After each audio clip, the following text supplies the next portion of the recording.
Les doy la bienvenida a otra clase más de Historia Argentina.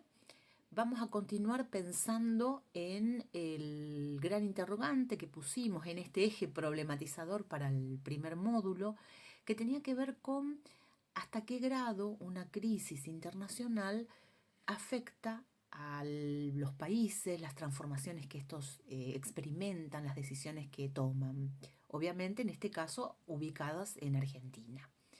Ya las clases anteriores enfatizamos los cambios en materia económica, los efectos de esta crisis, no, como dijimos, como único aspecto, ya venían eh, señales previas de declive en la economía, pero esta gran crisis económica fue como una chispa que encendió el inicio de un gran cambio. Como dijimos, de una economía abierta hacia el mundo, basada en lo agroexportador, ahora se cambia la orientación de la economía, cambian las características y vamos a tener una economía llamada hacia adentro, porque es una economía basada en la industrialización y en satisfacer al mercado interno con una intervención estatal mucho más profunda. Ya vimos la clase pasada todas las medidas que desde el Estado se tomaron, un Estado que interviene para mantener la economía, pero sobre todo que tuvo el efecto de una gran transformación. En la clase de hoy queremos también centrarnos en los efectos de la crisis, pero en lo que tuvo que ver con las cuestiones políticas. Para eso, como les comenté, vamos a tener dos autores que abordan la temática, que son Luciano de Privitelio y Darío Macor. Ya la iniciamos en la clase presencial, enfocándonos en el primer golpe de Estado de nuestro país, que fue el 6 de septiembre de 1930, y como vimos, el autor plantea, ¿fue golpe o fue revolución? ¿Por qué hace este planteamiento? Bueno, no significa que no fue golpe de Estado, en el sentido de que sí, se interrumpió, fue la primera interrupción de un gobierno constitucional en nuestro país. Entonces, bueno, de hecho fue un golpe de Estado, pero él plantea, o fue revolución, ¿por qué? Bueno, porque también ve la otra perspectiva, que es cómo lo tomó la ciudadanía, cuál era el clima del momento, era clima de golpe. Y como vimos en la clase, las posturas que se tomaron fueron de favorecer el golpe, de favorecer esta interrupción de los gobiernos constitucionales. Entonces pareció más una revolución que viniera a cambiar las cuestiones del momento.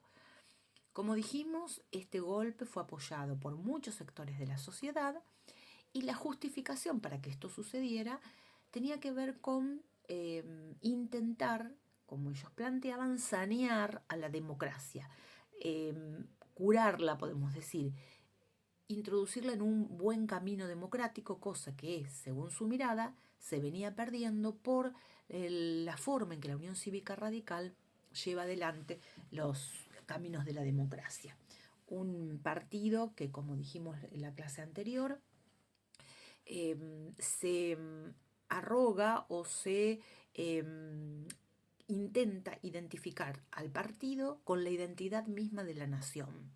Por eso habla el autor de un tipo de religión cívica, como que era algo mesiánico, sagrado, esta misión que consideraban que tenían este nuevo partido, que era un partido de masas y que por el hecho de haber logrado desplazar a este sector de la élite oligárquica que había tenido en sus manos la política del momento por tanto tiempo y lo había hecho a su gusto, con una participación restringida obviamente, con fraudes en materia electoral y demás. Entonces, al presentarse como el partido que logra subir al poder y que logra erradicar toda esta etapa de gobiernos oligárquicos, entonces se sienten como los designados por un destino, por decirlo así, para llevar la delantera, para llevar a la nación a un camino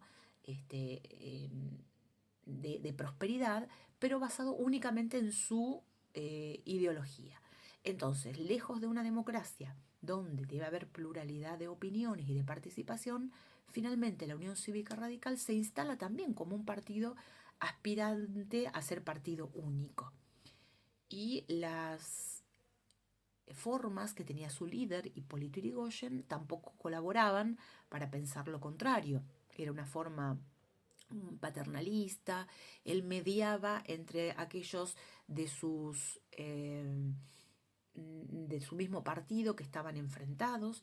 Hablamos de la división radical entre personalistas y antipersonalistas, aquellos que veían con malos ojos este accionar de Irigoyen y de este grupo que lo veía como el gran líder y único, y que eso planteaba dejar de lado la verdadera base democrática, que tiene que ver con respetar la pluralidad de opiniones y no desmerecer la división de poder que debe haber en una democracia.